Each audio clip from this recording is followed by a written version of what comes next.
बहुत समय पहले की बात है। एक गुफा में एक शेर रहा करता था। जंगल के जीव जंतुओं को अपना आहार बना वह दिन प्रतिदिन बलिष्ठ होता जा रहा था। एक दिन जंगली बकरी का शिकार कर उसने अपनी भूख शांत की और गुफा की ओर लौटने लगा। तभी रास्ते में एक अत्यंत कमजोर शिकार से उसका सामना हुआ। निरीह शिकार अपने समक्ष बलशाली सिंह को देख नतमस्तक हो गया और बोला, वनराज, मैं आपकी शरण में आना चाहता हूँ। मुझे अपना दास बना लीजिए। मैं आजीवन आपकी सेवा करूँगा और आपके शिकार के अवशेष से अपना पेट भर लूँगा। सिंह को शिकार पर दया आ गई। उसने उसे अपनी शरण में रख लिया। सिंह की शरण में शिकार को बिना दर दर भटके भोजन प्राप्त होने लगा। सिंह के शिकार का छोड़ा हुआ अवशेष उसका होता, जिसे खाकर वह कुछ ही दिनों में हट्टा कट्टा हो गया।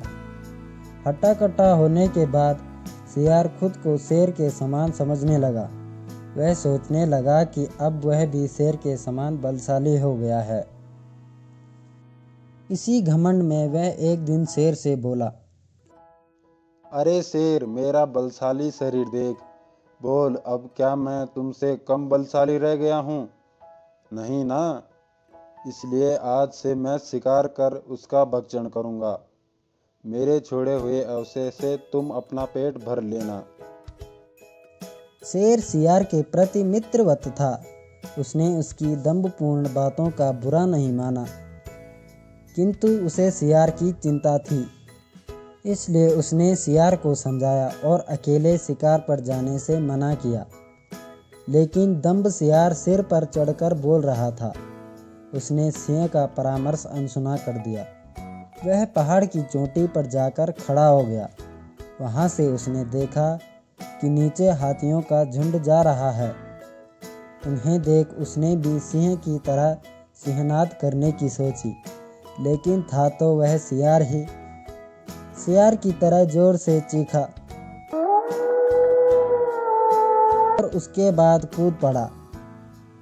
लेकिन उनके सिर के ऊपर गिरने के बजाय वह उनके पैरों में जाकर गिर पड़ा।